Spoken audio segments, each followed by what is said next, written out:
Hello and welcome back for those that want to see the third example. So it's the final example in your notes here. Golfer strikes a ball on level ground. So what we have is we have our level ground, we have our ball. Ball leaves the club head with a velocity of 40 meters per second at an angle of 32 above the horizon. So there's my velocity. Oops, my velocity vector. That should be in degrees. So 32 degrees, and it's at 40 meters per second. We're going to ignore air resistance. So A, we want to find the distance the ball travels. So we are looking for, in A part, our delta x. And B part, we want to find maximum height. So we're going to find our largest dy. All right. So listing the information we have, because it's projectile, I'm going to break it down into its two components. So horizontal, we want to know the horizontal displacement. I know that the initial velocity here is the magnitude of the vector, cos of the angle, and that's in meters per second, and it will be right. And I don't know the time of flight, which means that I'm going to have to get that information from the vertical. So just working a little bit different here. Working down, vertical. Delta dy, I want to know in B part. I got to find delta t first, because the reason you got to find delta t first, is because it's what's missing in the A part of the question. What else do I know? I know my B1 vertical, and it's going to be magnitude of the vector, sine of the angle. That'll be up. I know acceleration is 10 meters per second squared. That'll be down. And there's got to be one other piece of information, and actually there is, and it's maybe I've misled a little bit here. I'm going to put this in brackets, and I'm going to put this as B part, okay? Because A part, how do we know when the ball lands, or what's the displacement? Well, the displacement when the ball lands is going to be 0 meters, right, in the vertical. So I'm actually going to need that information in order to go ahead with this question. And again, I'm assuming down and to the right are positives. So A part, need to find the time, and I need to use delta D, A, V, and T. And it's not really coincidence that this formula is used quite often. It's because it's the easiest measurable information that you can attain when you're doing an experiment. So it's quite often this is the equation we actually use. So 0 equals, and this is going to be 40 sine 32, and it's going to be a negative delta t plus 1/2 times positive delta t squared. So now I can jump and make people a little bit more comfortable. We can get some decimals in there and get rid of the exact value for the moment. So negative 21.2 delta t plus 5 delta t squared. And this is where I freak out a bunch of people. You go ahead and use quadratic formula. But because there's only two terms, I can common factor out. I know I hear you screaming, no, no, don't let it be like that.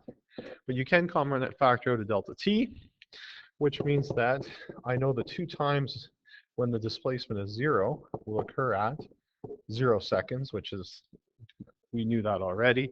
And your other one is the 21.2 divided by 5, so it would be 4.24 seconds, so 4.2 seconds. So there is our time. 4.2 is the one that we actually want to use here. Now I can finish answering A.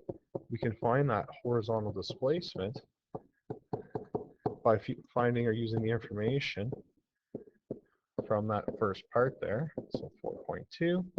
So the 40 times cos 32 times 4.2 gets me 142 meters. 142.5 meters. All right, so that's how far that shot went. So therefore, the ball traveled and 42.5 meters. All right, so meters, it's fairly close to a yard. So for the golfers there, it's about 140, 145 yard shot. So for a guy like me, I mean, obviously it's like a sand wedge or pitching wedge, but you guys are likely pulling out your 3-4 iron to make it that far. I'm just kidding. I'm lucky if I hit it straight, let alone worrying about how far it goes. Okay, B part, maximum height of the ball.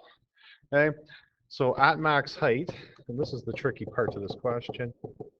At max height, what do we know? The only thing that we can add to our known information is that V2 is going to equal 0 meters per second. So now the information that we can use, we got our V2, we got our V1, we have acceleration, and we're looking for dy. So that's the trick right there, is remembering that piece of information, because now we actually go ahead and use this formula in order to obtain what we want to find, the displacement. So 0 squared equals, and then the 40 sine 32, I think that was what, 21 and change, 21.2 plus 2 times 10 and delta dy.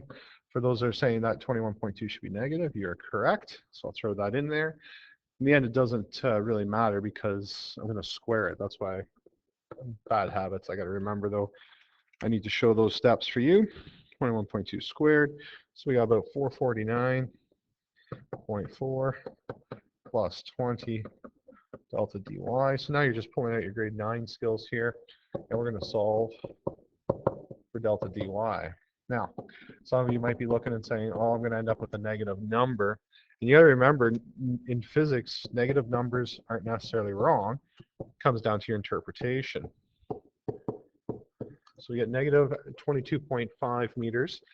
Remember this right here, this statement right here. And that's why it's kind of important to make sure you put that on for yourself. Down and right is positive. These formulas, kinematics formulas, always spit out your assumed direction. So negative 22.5 meters, if it's negative down, that's meaning it's positive 22.5 meters up. So therefore, the ball reaches a max height,